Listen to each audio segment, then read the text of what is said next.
So what I'm going to do in this presentation, in 10 or so minutes given to me, is to talk about scale, but temporal scale, in particular the relationship between geological time, the time that actually matters on a planetary scale, and human time, the time that we live out. And generally today I find that the question of this relationship, even when we don't think about it, it's entering common sense through everyday language.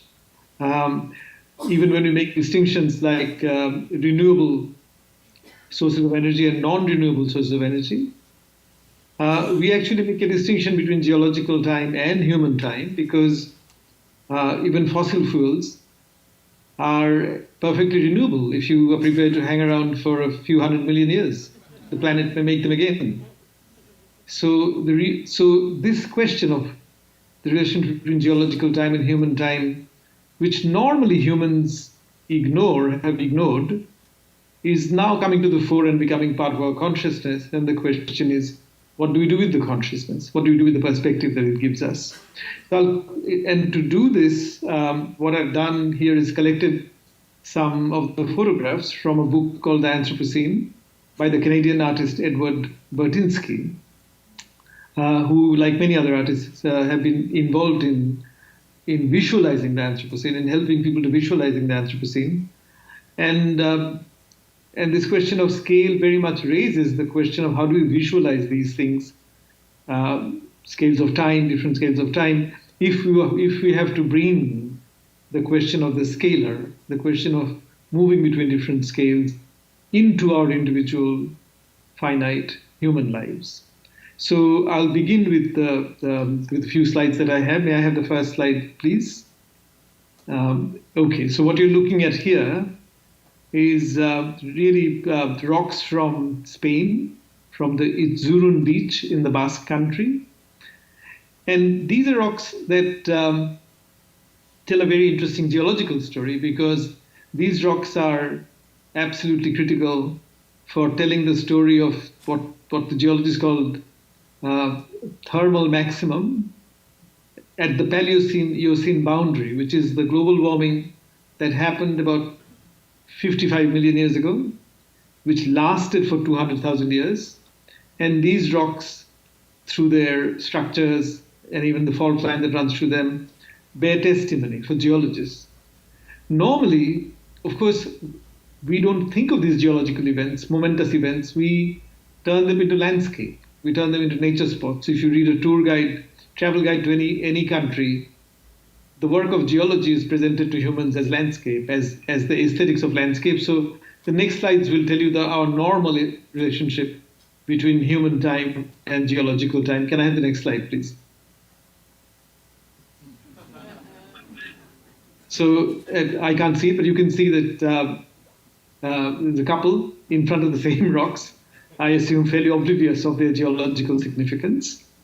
Burtynsky is interesting because he usually used to mount his camera atop some building or something to get a large view because he realized that the Anthropocene is not only about sort of up close, on the ground views, it's also about taking the large scale into account. And he explains how he uses digital technology to be able to attain this large scale view of things. So I'll quickly take you through some of the next couple of slides. The next one, that's actually a raceway in Texas. And these are all cars that have been damaged by floods. And that's just the number of cars damaged by floods. And can we go to the next one too? And that's the Carrara marble quarry, famous marble quarry in Italy, which has been quarried for ages. You know, when I saw this picture, I remember reading in Indian newspapers this astonishing headline a few months ago where it said that in the state of Rajasthan, about 31 hills had gone missing. And I sort of wondered, what do they mean hills have gone missing? What they meant was that they were still on topographic maps. They officially existed, but unofficially they were gone. People had just completely mined them and quarried them. And, you know, when China had a huge demand for iron ore, the number of illegal mines in India soared into thousands, tens of thousands actually. So, but if I can have the next slide. But okay, uh, we are still with the quarry, and what I want to draw your attention to is the earth-moving equipments there. One of the things about the Anthropocene, if you think of the Anthropocene as human impact on the planet, is that humans have become the biggest earth movers on this on Earth. We now, thanks to our technology, move more Earth around that all the rivers of the planet do, taken together. So this earth-moving technology, when you look at it, you see it every day. You see roads being repaired using earth-moving technology. These earth movers are Anthropocene technologies. So if we can go to the next slide, please. If that is the phosphorus trailing pond, and that's near Lakeland in Florida, phosphorus trailing pond number 4. And can I go to the next slide? And that actually enlarges the earth-moving technology that is I use. Phosphorus is, we have influenced Earth's phosphorus cycle just as we have influenced the planet's nitrogen cycle. And again, the reason why I want you to look at the earth-moving technology, and if earth-moving technology has to do with the geological role of human beings, then the reason why I want you to look at it is because the next slide will tell you how it gets completely naturalized. Now, that's a little boy in my neighborhood, a friend's son, Theo, and there's Theo playing like any child his age would, with actually toys that are replicas of earth-moving technology. And that's how the Anthropocene comes into our lives. That's how the geological comes into the human scale. I mean, this is actually a story, a photograph showing how much humans, until the news of climate change broke, or the news of Anthropocene broke, how much humans, well-to-do humans, have actually enjoyed the Anthropocene. We have never lived it up as well as we have in the last 100 years in human history before, and that's how it comes into. So when I saw it, and I thought, these are Anthropocene toys, and a little child grows up thinking that the earth-moving equipments are completely natural and normalized, and not thinking that that's the technology that's allowed us to become the biggest earth movers on the planet. The next slide, please. That's just simply acknowledging my debt to the book that I talked about, Bertinsky's book. And could we go on to the next slide, please? And that's Paul Crutzen, the man who kind of renewed the word Anthropocene for our time. As you know, the story is that he was in Mexico.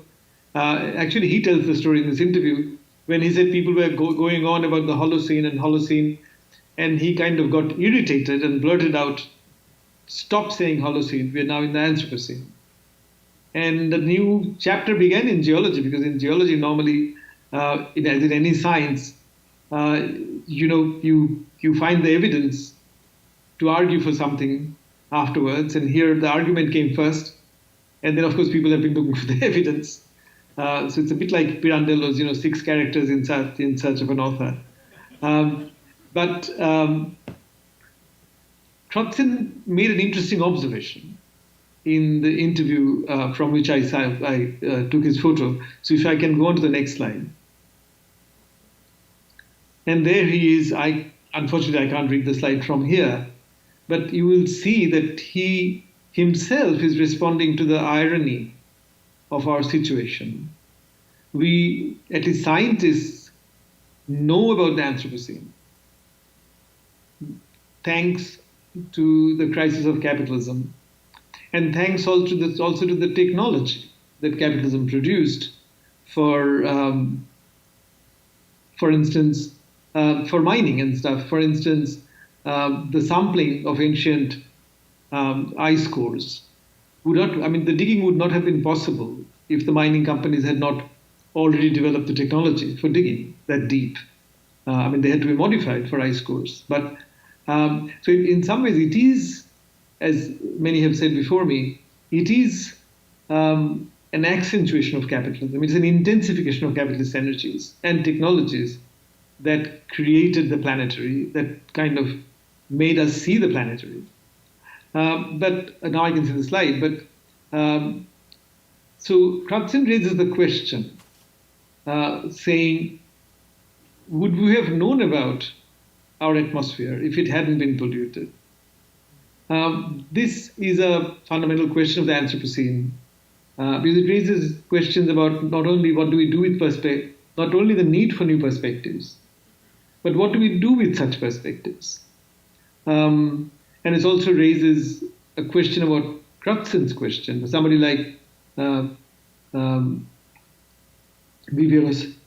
Viveros de Castro, for instance, has now argued for a long time that perspective-wise there's a lot to learn from the indigenous people and their traditions. Whereas as a scientist, as an atmospheric chemist, Crutzen is saying, would we have encountered this dilemma in this kind of way with this knowledge about our atmosphere if we hadn't also destroyed the atmosphere? I want to leave you with that question. Maybe we can pick up some of this in the Q&A. But my reading of the little boy Theo with his earthquake moving equipment toys, my reading of that scene as a human child playing with Anthropocene toys would not have been possible